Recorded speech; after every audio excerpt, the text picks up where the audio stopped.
Hello दोस्तों, एक बार फिर से स्वागत है आपका math and magic tips YouTube channel में। दोस्तों, इस वीडियो में हम देखने वाले हैं थेल्स प्रमेय तथा पाइथागोरस प्रमेय का सॉल्यूशन। ठीक है, इस वीडियो में हम त्रिभुज का आपका जो त्रिभुज का जो ट्रायंगल वाला चैप्टर है, तो उसी में से हम दो प्रमेय लिए हैं, जिसमें से आपको एक प्रमेय एग्जाम में पूछे जाएंगे जो आपको 5 नंबर में पूछे जाते हैं। तो वीडियो को शुरू से अंत तक जरूर देखिएगा। अभी तक वीडियो को लाइक नहीं किए हो तो वीडियो को लाइक कर दीजिए, और साथ ही साथ चैनल पे नए हो तो चैनल को सब्सक्राइब कर लीजिए, और सब्सक्राइब करने के बाद एक घंटी का आइकन आएगा, उसको दबाना बिल्कुल ना भूलें। तो चलिए दोस्तों, वीडियो को शुरू करते हैं।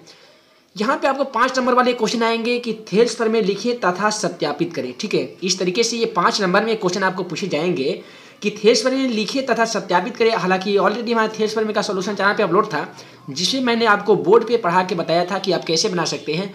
हालांकि फिर भी आप नहीं देखेंगे तो मैं फिर आपसे दोबारा बता रहा हूँ, और आई होप, हमें उम्मीद है कि आपको समझ में आ जाएगा। तो सबसे पहले हम चलते हैं, लिखा गया कि थेल्स प्रमेय लिखें, तो आपको सबसे पहले लिखना होगा और उसके बाद में बनाना होगा। ठीक है,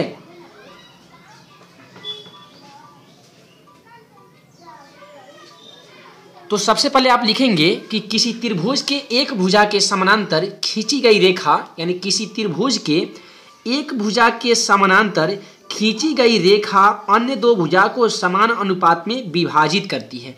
कहने का मतलब यह हुआ है कि अगर हम रेखा खींच दे तो ये जो दो त्रिभुज है उसको समान अनुपात में बांटती है, यानी AD बटा DB कर देती है और AE बटा EC कर देती है। तो आप लिखेंगे कि माना कि जिस तरह मैं आपको बता रहा हूँ सेम टू सेम आपको लिखते जाना है। कि सबसे पहले आप लिखेंगे कि माना कि ABC, ठीक है, माना कि ABC एक क्या है दोस्तों, त्रिभुज है। ठीक है, इतना तो आप कर सकते हैं कि माना कि ABC एक त्रिभुज है। अब जिसमें लिखना है कि ये देखिए BC, आप लिखेंगे कि BC समानांतर DE है, जिसमें BC समानांतर कितने हैं, DE है। इतना आप कर सकते हैं। उसके बाद में तो आप लिखेंगे तो सिद्ध करना है। तो क्या करना है, तो सिद्ध करना है कि AD बटा DB, आप लिखेंगे AD बटे DB और बराबर AE बटे EC, यानी AE और बटे EC। आपको केवल इतना ही करना है। और ये करने के बाद आपको क्या करना है कि इसको घेर दीजिएगा, ताकि आपको जो क्वेश्चन का कॉपी चेक करते हैं वो यहाँ पे अगर घेरे रहेंगे तो आपको इतना नहीं देखने जाएंगे, और यहाँ पे केवल देख लेंगे कि क्या सिद्ध करना है और क्या परीक्षार्थी सिद्ध किया है। ठीक है, तो यहाँ पे लिखेंगे तो सिद्ध करना है इतना बराबर इतना। तो अब आप यहाँ से हल करेंगे। सबसे पहले आप लिखेंगे रचना। ठीक है, रचना में आप लिखेंगे कि D से, देखिए D से DM लंब AC पर डाला। देखिए ये लंब D से हम लोग DM लंब AC पर डाले हैं, तो आप लिखेंगे D से DM लंब AC पर डाला। ठीक है, पुनः लिखेंगे, पुनः E से EN लंब, E से E, देखिए EN लंब AB पर डाला।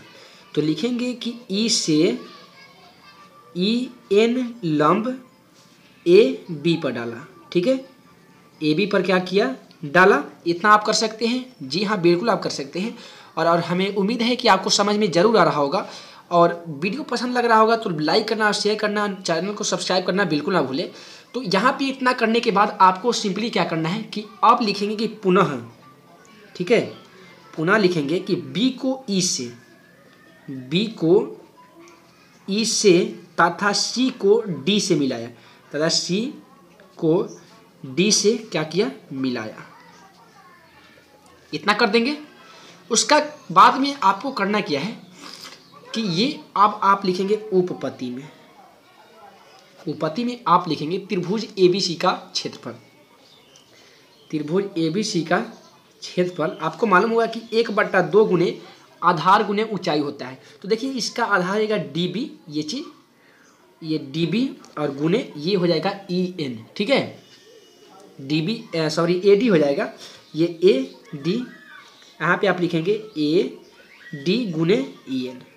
ये आप निकाले हैं ABC का क्षेत्रफल, ADE का क्षेत्रफल, ADE का क्षेत्रफल। आप इतना निकालने के बाद आप निकालेंगे त्रिभुज DBC का क्षेत्रफल, त्रिभुज DBC का क्षेत्रफल।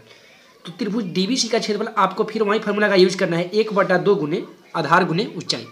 तो DBC में आप आधार देख सकते हैं कि यहाँ पे है DB, ये चीज़, ये आधार है और ऊंचाई आपका यही हो जाएगा, EN वाला हो जाएगा। तो आप लिखेंगे DB गुने EN।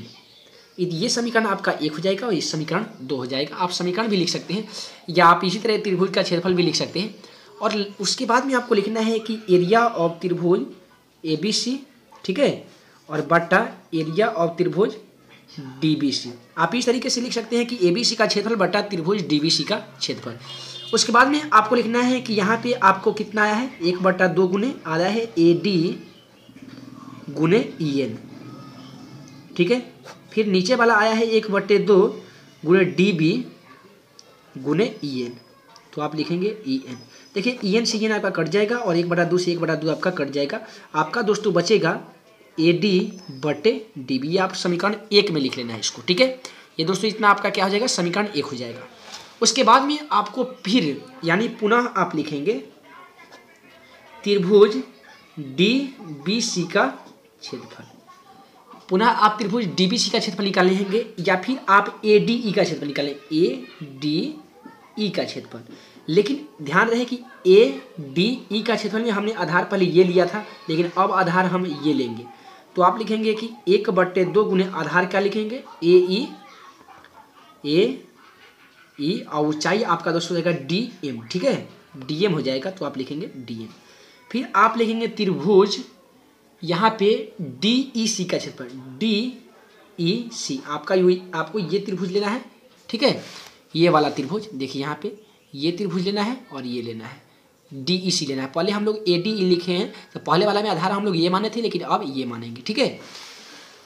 लिखेंगे त्रिभुज DEC का क्षेत्रफल, यही वाला, ठीक है, DEC का क्षेत्रफल। लेकिन आपको क्या करना है, फॉर्मूला लगाना है 1/2 गुने आधार आपका, देखिए आधार रहेगा EC, यहाँ पे त्रिभुज मैं आपको बता रहा हूँ EC, और ऊंचाई हो जाएगा DM। तो लिखेंगे EC गुने DM।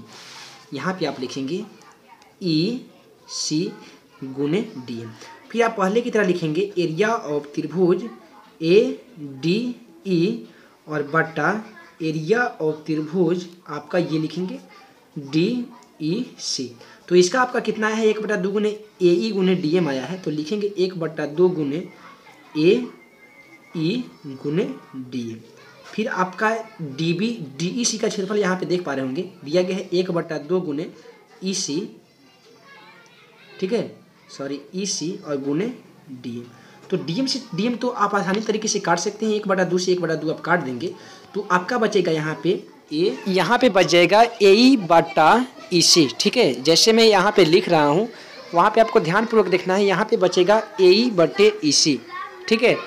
तो उसके बाद वाले लाइन में आपको थोड़ा सा यहाँ पे लिखना है, लिखेंगे कि चूंकि ये दोनों त्रिभुज एक ही समानांतर रेखा BC तथा DE के बीच स्थित है। यहाँ पे मैं आपको बता रहा हूँ, चूंकि लिखेंगे कि दोनों त्रिभुज एक ही समानांतर रेखा DC तथा BC के बीच DE तथा BC के बीच स्थित है। तो आप इतना लिखने के बाद सिंपली क्या करने के बीच स्थित है, ठीक है। और उसके बाद में आप लिख लीजिएगा कि समीकरण, इसीलिए समीकरण 1 और 2 से, और समीकरण 1 आपको पहले वाला मालूम ही होगा कि आया था AD बटे DB, और दूसरा समीकरण आया था आपका AE बटे EC। तो यही आपके क्वेश्चन दिया गया था सिद्ध करने के लिए, और आपका सिद्ध हो चुका है।